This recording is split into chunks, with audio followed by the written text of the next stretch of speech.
Bonjour à toutes et à tous, ravi de vous retrouver sur le plateau de la matinale de TV Vendée. Nous sommes le mercredi 28 février 2024 et nous allons commencer par les titres qui vous attend durant cette demi-heure. Il sera question d'agriculture.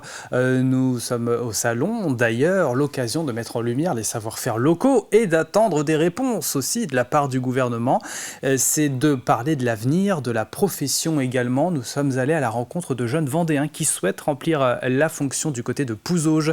Le contexte ne les décourage pas, bien au contraire, c'est ce que nous allons voir. Nous irons aussi à l'Ermenau, où il était organisé une journée de sensibilisation au séisme. C'était à destination de tous, des jeunes et des moins jeunes. Et puis, en cette période de vacances scolaires en Vendée, nous vous donnerons quelques idées de sortie, direction la Garnache pour le nord du département et Mervan plus au sud. Nous retrouverons le traditionnel plus de l'info, à suivre juste après le ciné de la semaine, mais aussi l'extrait du jour. Il s'agit de Yahunasso pour ça aujourd'hui. Le jeu avec 4 entrées à remporter pour le Cinéville de La Roche-sur-Yon. La question arrive en toute fin de demi-heure. Le troisième indice également. Elle s'est affichée, c'est la carte de la météo. Voyons ça de plus près. Alors, voilà, la journée commence sous un ciel couvert en Vendée. De toutes petites éclaircies peuvent faire leur apparition ici ou là, notamment à l'ouest du département. Mais vous le voyez, ce sont vraiment les nuages qui dominent. Le mercure affiche en ce début de journée 6 degrés à l'est, 7 proche du littoral. Cet après-midi, c'est mieux. Ça va se dégager. Températures qui seront en plus assez agréables au meilleur de la journée puisque nous aurons 12 en bord de mer jusqu'à 13 degrés dans les terres. Coup d'œil vers la carte des marées maintenant, après celle de la météo, avec une pleine mer qui est passée ce matin à 6h14. La suivante, c'est pour un peu plus de 18h30 et la basse mer est à 13h06 précise, coefficient marée 82,79. Les marchés alimentaires du jour sur notre carte, on peut voir qu'il y en a un peu partout dans le département le mercredi.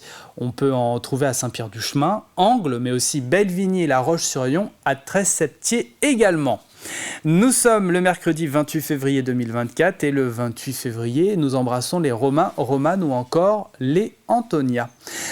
C'est la journée mondiale sans Facebook ce matin. Alors il s'agirait de lutter ce matin, ou plutôt aujourd'hui, même ce matin, cet après-midi et même ce soir, bien évidemment. Alors il s'agirait de lutter contre l'addiction à la cyberdépendance. C'est l'objectif. Des personnalités fêtent leur anniversaire. On a Jeanne Masse, la chanteuse, qui a 66 ans. Coup d'œil vers le ciel pour vous dire que le soleil va se coucher ce soir en Vendée pour 18h49. Voilà pour les quelques infos pratiques. Place au journal.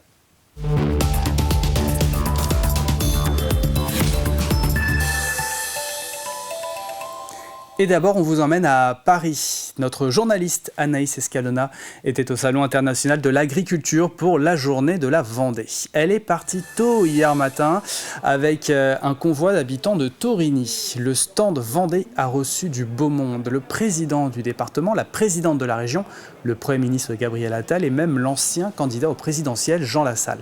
En cette période de tension dans le monde agricole, le salon est le moyen de mettre en lumière les savoir-faire locaux et d'attendre des réponses de la part du gouvernement. Ce qu'on a besoin aujourd'hui, c'est pas du bricolage, c'est vraiment le changement de logiciel. Vraiment avoir l'ambition d'apporter des réponses profondes pour que l'exercice de notre métier se fasse mieux qu'avant. Parce qu'aujourd'hui, il est beaucoup trop contraint par des normes, par des règles, parfois par des contrôles, mais aussi par le revenu. Et au final, on perd des agriculteurs, au final, y compris en Vendée, on perd des éleveurs, beaucoup d'éleveurs. Donc il y a un enjeu majeur, il y aura la sortie du salon. Et la sortie du salon, ça va être l'ambition de donner des réponses et l'État devra donner des réponses. Le monde de l'agriculture en Vendée, comme partout en France, s'est levé, vous le savez, davantage de moyens ou encore la levée de contraintes administratives et environnementales. Il y a aussi la question des salaires qui est mise sur la table. Il est réclamé des mesures sociales et fiscales pour garantir l'avenir de la profession. Cet avenir, On en parle justement. Les agriculteurs de demain, avec des jeunes de seconde en alternance agricole du côté de Pouzauges, des lycéens qui ont choisi cette voie et qui, malgré la crise, sont plus que jamais motivés pour remplir la fonction. Entre espoir, malgré tout, de vivre décemment de leur futur métier et l'envie de faire bouger les choses, l'agriculture reste leur choix de carrière, comme nous le montre ce reportage de Grégoire de Châtillon. C'est quoi les 3 étapes du vélage ? Il y a le col de l'utérus qui se dilate. Ouais. La durée de gestation d'une vache ? Ils ont 15 et 16 ans, ils sont les agriculteurs de demain, ces élèves de seconde agricole en alternance à la maison familiale rurale de Pouzauges ne sont pas pour la plupart d'entre eux issus du milieu agricole. Les parents par exemple de Tao sont tous les deux garagistes. Depuis tout petit, depuis que je m'en rappelle, j'ai toujours voulu être agriculteur. Puis j'ai toujours voulu, j'ai toujours été dans le milieu rural, j'ai toujours été dans la nature. Toujours aimé travailler avec mes mains et puis c'est venu comme ça, c'est venu depuis tout petit. C'est quoi les signes annonciateurs du vélage ? La ruralité aidant, être agriculteur est devenu pour ces lycéens une vocation. Exactement. Trop d'administration, concurrence déloyale, salaire trop faible sont souvent dénoncés par les agriculteurs. Et pourtant, ces lycéens, en première année du bac pro, conduite et gestion de l'entreprise agricole, gardent espoir et veulent plus que jamais faire bouger les choses. J'ai de l'espoir. Moi, je me dis que demain, je vais être agriculteur. Je veux réussir ma vie. Je veux réussir à me tirer un bon salaire. Et le salaire, on ne va pas le tirer en se regardant dans le blanc des yeux, sans rien faire. On va falloir faire bouger les choses. Et en faisant bouger les choses, on arrivera à être heureux et à vivre de notre métier. Donner envie de faire ce métier, rendre attractif cette profession, c'est le rôle de cette enseignante. C'est les agriculteurs de demain et nous, on a cette position et notre rôle fait qu'on est là pour les rassurer. On ne peut pas leur promettre monts et merveilles forcément, mais il ne faut rien qu'ils lâchent et qu'il faut qu'ils persévèrent. Le siège ? Bien, Axel. L'avenir de notre alimentation, de nos terroirs, de nos paysages est entre leurs mains. Une future génération d'agriculteurs qui devra aussi, coûte que coûte, s'adapter au changement climatique. Le député de la 5e circonscription de Vendée, Pierre Henriet, qui siégeait sous le groupe de la majorité présidentielle Renaissance, a annoncé qu'il rejoignait le groupe Horizon, un parti politique français fondé en 2021 par l'ancien Premier ministre Édouard Philippe et classé au centre droit de l'échiquier politique. Ce changement est le fruit d'un travail d'échange qui a eu lieu depuis les dernières législatives. Pierre Henriet dit qu'il cherchait à intégrer un groupe plus petit à taille humaine, constitué de 30 personnes. Nous sommes allés à sa rencontre pour comprendre ce qui a motivé ce changement de groupe à l'Assemblée nationale.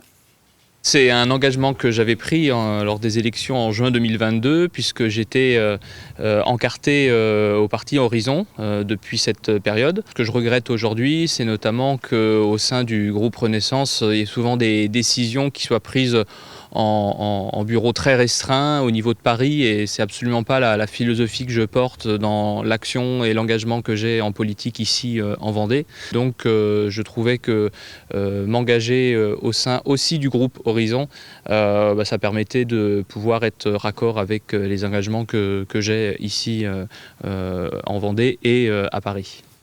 La Vendée est le 3e territoire français le plus à risque au niveau des séismes. Le dernier en date s'est produit le 31 janvier dernier.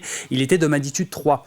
Pour sensibiliser la population au risque sismique, les pompiers de l'Hermenot et l'ONG des pompiers de l'Urgence internationale ont organisé une journée à destination du grand public et notamment des enfants pour connaître le comportement à adopter en cas de tremblement de terre important. Sujet de Diane Delangle et Julie Morini. Prune, 10 ans, est en train de ressentir un séisme de magnitude 6,8. Équipée d'un casque de réalité virtuelle, elle voit des images à 360 degrés de ce qu'il s'est passé pendant le tremblement de terre en Algérie en 2003.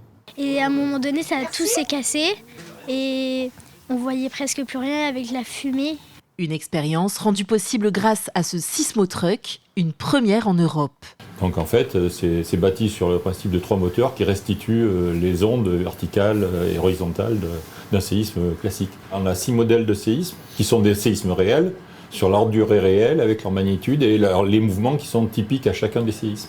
Sensibiliser les plus jeunes au risque de séisme, tel est l'objectif de cette journée.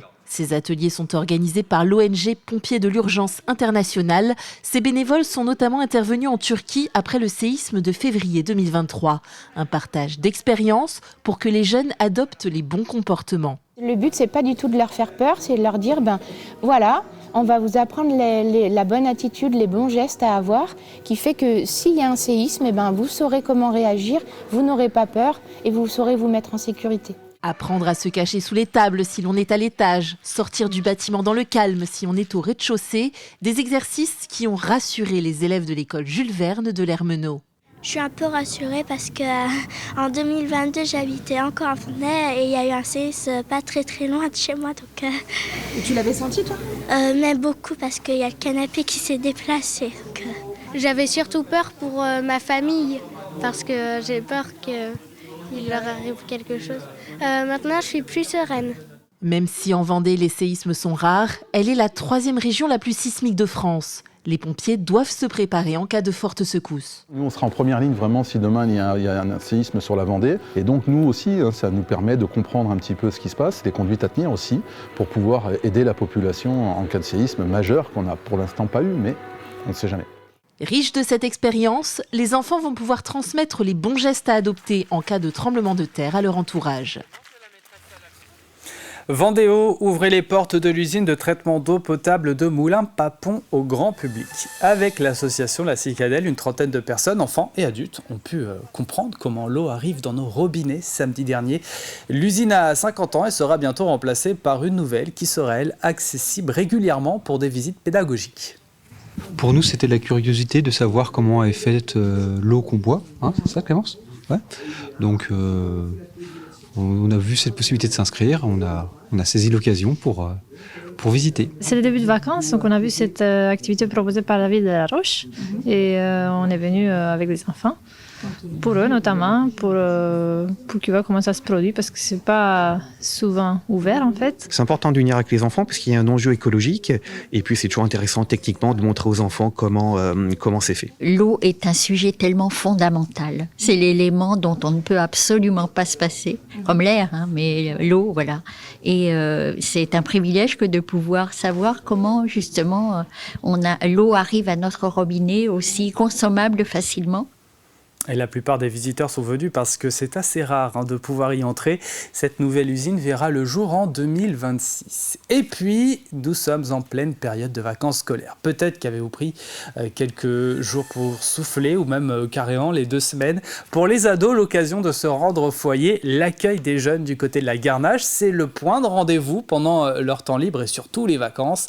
Des activités sont proposées, ou bien à Mervan, plus au sud, à 6 minutes. À peu près de Fontenay-le-Comte, le Nature Zoo vous embarque pour une balade dépaysante en famille à la découverte de plus de 350 animaux, le tout dans un cadre naturel préservé et ombragé d'une dizaine d'hectares.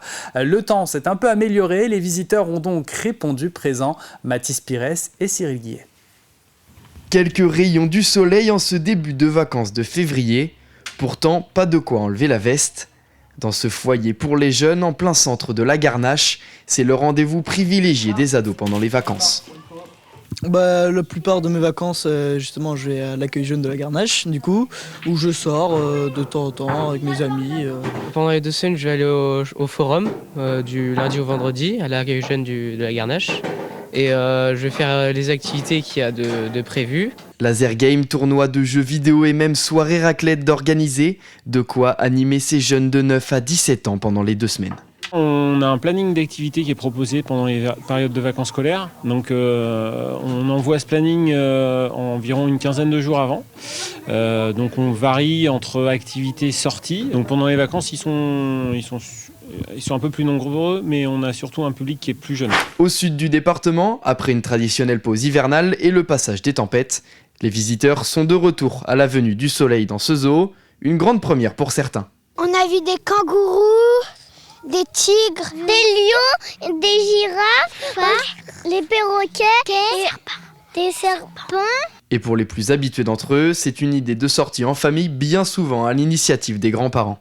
On sort les petits-enfants, c'est les vacances, il ne fait pas très beau, là c'est ouvert, ou aujourd'hui il ne pleut pas, donc c'est une occasion rêvée de venir voir les animaux. Pour les enfants c'est très bien et pour nous aussi. Je suis allée sur internet et puis nous avons essayé de trouver un endroit assez sympa pour sortir les enfants et puis surtout être dehors en fait. Et ce zoo, on ne le connaissait pas. Le Nature Zoo de Mervan compte plus de 300 animaux et 70 espèces. Et pendant les vacances de février, c'est ouvert tous les jours de 14h à 18h.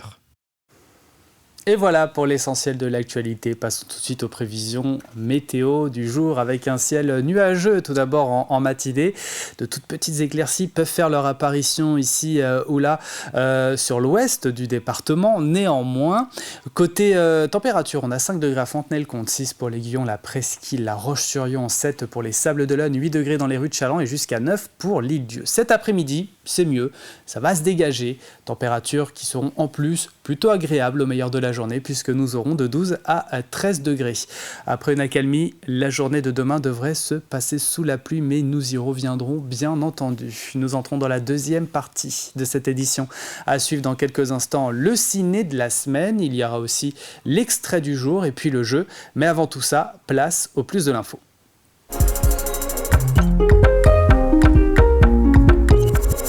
Vous le savez ça, le plancton est à la base de la vie sur Terre et régule encore aujourd'hui, comme les plantes, l'écosystème sous-marin. Pourtant, ces petits êtres sont encore souvent inconnus du grand public. Voici 3 minutes pour en apprendre un peu plus.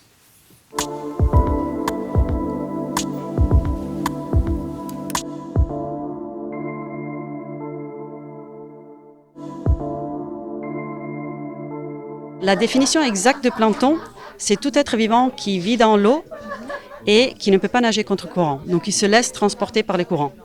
Et c'est une définition très grande qui comprend des virus et bactéries qui vivent dans l'eau jusqu'aux méduses. Les méduses, c'est du plancton. Et qui vivent dans l'eau et même un poisson, le mola mola, le poisson lune, qui est un poisson qui a juste une nageoire, elle ne peut pas vraiment se déplacer contre courant. On le considère du plancton aussi. On commence à entendre parler de plancton, mais ça reste quand même plutôt inconnu. Enfin, en tout cas, ce qu'est le plancton, quand on demande de définir le plancton, souvent on voit que les gens savent que c'est petit, c'est dans l'eau, mais ça s'arrête là. Et on sous-estime, alors déjà sa beauté, parce que le plancton c'est vraiment magnifique, mais aussi son rôle, parce que le plancton c'est essentiel. Le plancton, il est vraiment à la base de la vie sur la planète, pour plusieurs raisons. Déjà, c'est le phytoplancton, donc le plancton qui arrive à produire de l'oxygène comme les plantes, qui il y a des milliards d'années a fabriqué la quantité d'oxygène qui a rendu possible le développement de la vie sur Terre telle que l'on connaît. Et donc, bien avant les plantes, quand les plantes encore n'existaient pas, il y avait déjà les phytoplanctons dans l'eau qui créaient de l'oxygène et donc qui a permis vraiment à la vie sur Terre de se développer. Et puis, le phytoplancton continue à produire de l'oxygène aujourd'hui. C'est un indicateur très sensible des changements climatiques, parce que les populations de plancton changent avec la température, avec le pH de l'eau, avec l'oxygénation, etc. Et le plancton, même quand il meurt, il est utile, parce que quand le plancton meurt, il sédimente au fond. Il peut produire les hydrocarbures, donc tout ce qu'on utilise pour faire marcher nos bagnoles, par exemple, et aussi des roches, donc les roches calcaires, les roches blanches. Et c'est des coccolithophores, donc un type de plancton. Avant le départ en expédition, on avait organisé avec l'équipe qui m'aidait dans la préparation des petites portes ouvertes de l'expédition pour faire visiter le bateau, mais aussi faire découvrir les outils et faire découvrir le plancton. Donc montrer un échantillon de plancton, montrer au microscope à quoi ressemblait le plancton. Et on a vu qu'il y avait vraiment une fascination de tous les publics, les enfants bien sûr, mais aussi le grand public, les adultes, les grands-parents, tout le monde. Se dire que dans l'eau qu'on vient de pêcher dans le port, en fait, dans l'échantillon qu'on vient de ramasser dans le port avec un petit filet, il puisse y avoir autant de vie, c'est un peu insoupçonné, et ça ouvre la porte à un monde fantastique. C'est une belle première édition. Maintenant, tout le monde me dit quand est-ce qu'on fait la deuxième? Et alors, quand est-ce qu'on fait la deuxième? Je ne répondrai pas à cette question pour l'instant. Mais ça reste dans un coin de la tête, potentiellement, oui. Et voilà pour le plus de l'info à retrouver aujourd'hui sur TV Vendée. Il est temps de retrouver notre pastille du mercredi, le ciné de la semaine.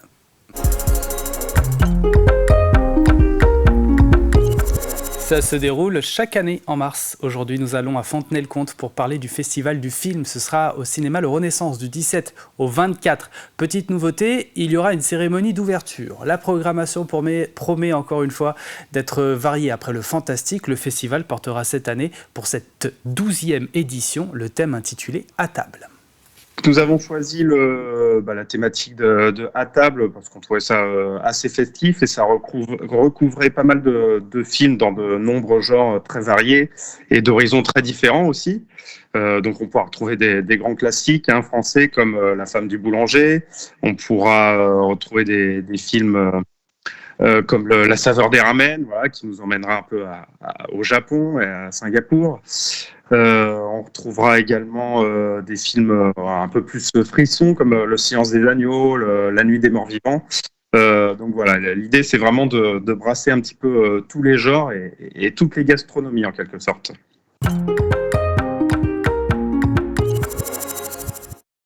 Donc cette année, on rend hommage à Claude Chabrol, qui avait vraiment un penchant pour la gastronomie. Donc avec 2 films et un documentaire qui seront accompagnés par Cécile Mestre-Chabrol, sa fille adoptive qui l'a longtemps suivi dans son travail. On aura également Laurent Delmas, le journaliste et critique de cinéma qui sévit sur France Inter dans l'émission On aura tout vu et qui nous accompagnera à l'occasion d'une table ronde. Et nous avons également un hommage rendu à Louis de Funès en présence de Mathieu Jaja qui a écrit un livre sur De Funès à travers le siècle. Et également une rencontre avec Dominique Pinon, donc un des acteurs fétiches de Jean-Pierre Jeunet, qui viendra présenter Delicatessen, justement le premier film de Jeunet et Caro, et qui proposera une lecture autour des bonnes feuilles de François Rabelais. Et si vous voulez plus d'informations, rendez-vous sur festivalfilmfontenay.com. Ça, c'est pour le ciné de la semaine. Place maintenant à l'extrait.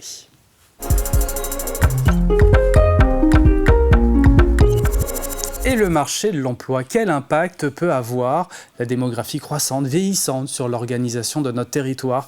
On en parle dans Il y a une asso pour ça. On reçoit Christophe Parot, il est le directeur de l'Observatoire économique, social et territorial de la Vendée.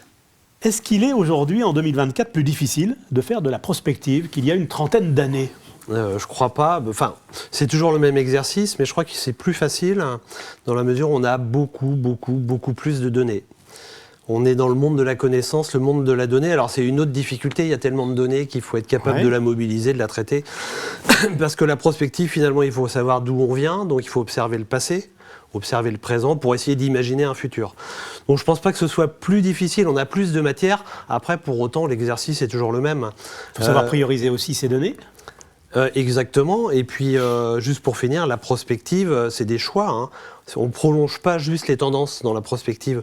On ne dit pas on arrive de là, on a été là, donc on sera là. En fait, la prospective, c'est faire des choix. Imaginer des avenirs, faire des scénarios et imaginer des avenirs. Pas facile de faire de la prospective cependant. Ah ben non, j'ai jamais dit que c'était facile, au contraire. C'est pas Madame Soleil. Ah non, c'est forcément difficile, mais d'un autre côté, que ce soit à l'échelle d'un territoire, d'un département par exemple, ou même d'une entreprise, on demande, puisque les changements sont de plus en plus rapides, ou en tous les cas on a l'impression qu'ils sont de plus en plus rapides, on demande à chacun d'essayer d'imaginer des avenirs possibles. Et c'est en imaginant ces avenirs qu'on prend des voies qu'on va corriger finalement chaque année ou tous les 3 ans dans les plans stratégiques. Donc voilà un petit peu l'intérêt de la prospective, c'est pas de tracer forcément une ligne jusqu'à 2070, c'est de tracer des possibles. Qu'est-ce qu'il est important aujourd'hui d'observer pour bien comprendre le monde dans lequel on vit ? C'est un peu la difficulté de notre travail, c'est que dans l'absolu, on aimerait observer tout. Parce que quand on observe un indicateur, on va dire, que ce soit de la démographie, de l'emploi, des indicateurs de performance d'un secteur d'activité, on tire des ficelles et rapidement on se rend compte qu'il y a une interrelation avec un autre indicateur. Donc il est utile d'essayer d'observer le plus de choses sur un territoire ou sur un sujet donné pour essayer de mieux le comprendre, et on se rend compte, enfin en tous les cas moi je me rends compte à titre personnel, que chacune de mes observations m'amène vers la complexité des choses. C'est ce qui a changé dans votre métier depuis 30 ans ? Parce qu'on a plus de données. Donc plus on a de données, plus on se rend compte des interrelations entre les phénomènes et d'une relative complexité. Puis c'est aussi mon rôle de ne pas regarder juste un chiffre par un petit bout de la lorgnette pour dire, vous voyez, ce chiffre-là, il est fantastique ou il est très dramatique. En général, il faut faire des liens avec d'autres phénomènes. Et ce nouveau numéro est à retrouver, bien sûr, aujourd'hui sur TV Vendée. Avant de marquer une page de publicité et nous quitter, nous passons au jeu de la semaine avec un tout nouvel indice. C'est parti.